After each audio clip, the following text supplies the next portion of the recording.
Some days, the only thing I want to do is sit down and design 1,000 fantasy gowns. So that's what we're doing today. Let's design a bunch of fantasy gowns. The first one, or rather the first two, are what I refer to as the cane gowns. See, I went MIA here for a second, or mayhaps 3, because my health took a left turn somewhere on the road and got lost. So long story short, I currently use a cane, and it's pretty sick. It's got a dragon design and it's metallic. Just look at it. I like it a lot. So from there, I decided to design a gown based on the cane. So I wanted it to be black and gold, specifically a shiny black fabric, so it fits the metallic vibe. I think it'd even be fun to add in draconic elements to tie in even more to the cane. But anyways, with this first gown, I went very slick with chain work. And I like it. However, it does have a kind of modern runway feel to it. So I came up with an alternative design that could feel more on the fantasy design. This one has a little less chain detailing, though still has some, but it has the addition of a fantasy corset and a split cape. Specifically 2 small capes that come out of those metal shoulder thingies.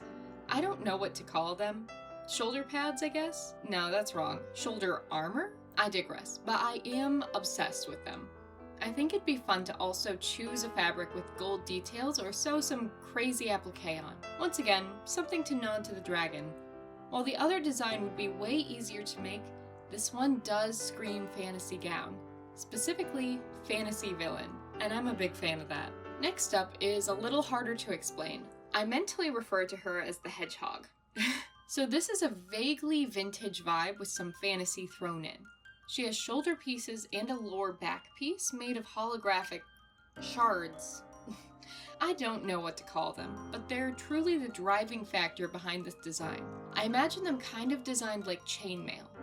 I have so many ideas on how to create them, which is probably good because I've done 0 testing and have little to no experience in this realm. But moving on, I want the top to be a red and black corset with a swoop neckline in front, and maybe some gold detailing, and I want the skirt to be a flowy black skirt with a long train. Drama hedgehog, that's the vibe.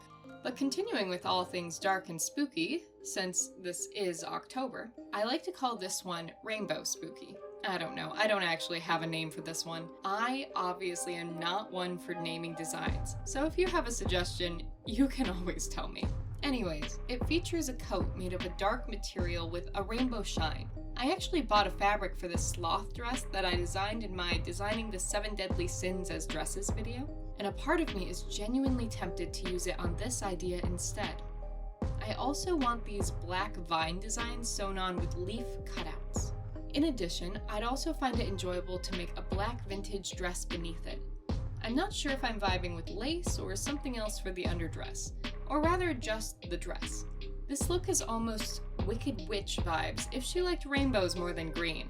Either way, I do dig it. But since we brought up green, next is the Velveteen Green. It's based on a fabric I have that I adore. The only thing is I don't know how much I have. For the sake of this design, I'm going to pretend I have so much of it. Now this is almost a dancing gown, blue gemstones and all. I would have to figure out a see-through fabric that's also strong enough to handle the likely weight of this gown. My fear is that with a dress like this, it would slowly stretch and become, honestly, a waste of work, just because of the weight. One thing I think might help is instead of just a see-through netting or something, I might be able to choose a skin color fabric and then layer that with the see-through fabric. I think that would still give the effect while also giving it strength. It's also an option that I enjoy. And while I'm kind of obsessed with the top, I'm also really into the skirt. It's a high-low with a hiked skirt.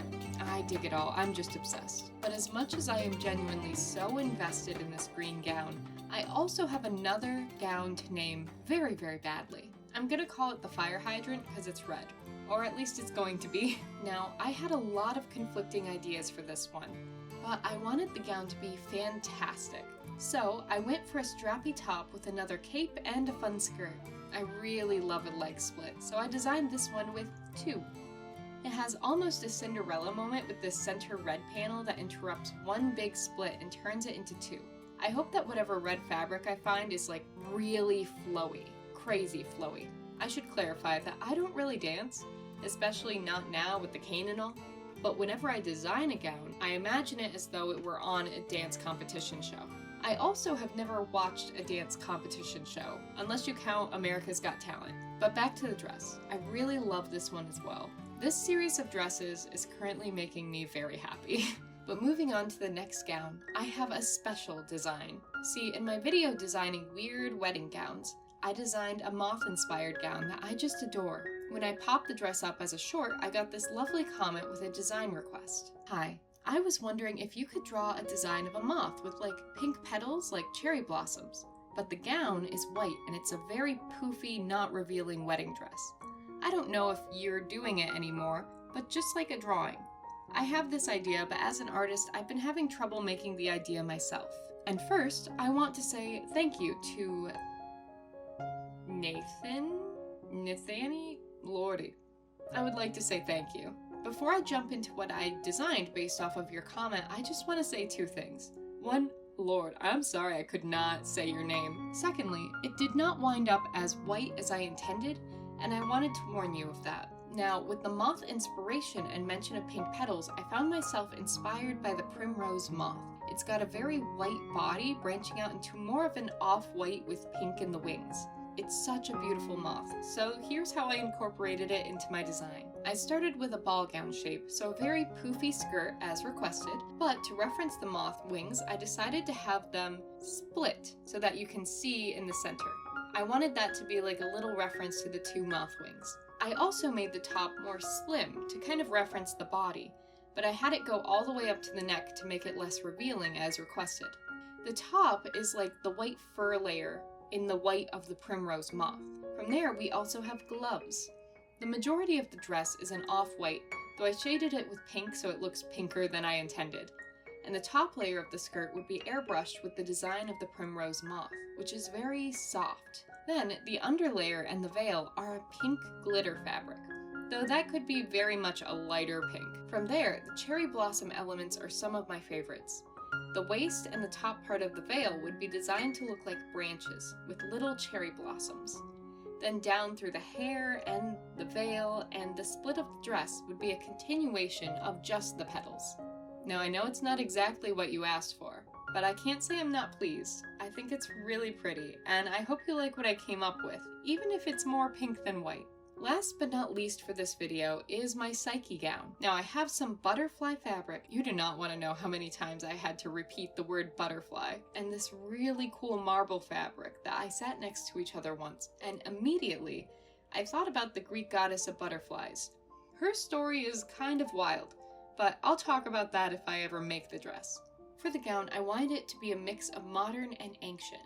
So I wanted it to both invoke some of the classic look of a toga while also playing with a modern sweetheart neckline and gown. As such, I think the solid part of the gown would wrap around but leave the side open. Then the butterfly fabric would be on the side with a nice leg slit and have an over-the-shoulder situation up top. Then I wanted the fabrics to tie together, so I put fabrics along the purple fabric and the waist of the gown. Now, this dress is a lot, but I'm kind of obsessed. I don't know how it would go in real life, but I do have fabric for it. I guess we'll see. But thank you for watching. I really appreciate you hanging out with me. And if you really like dress designs and all of that jazz, well, I've got another video that you might like. Thanks for watching. Bye.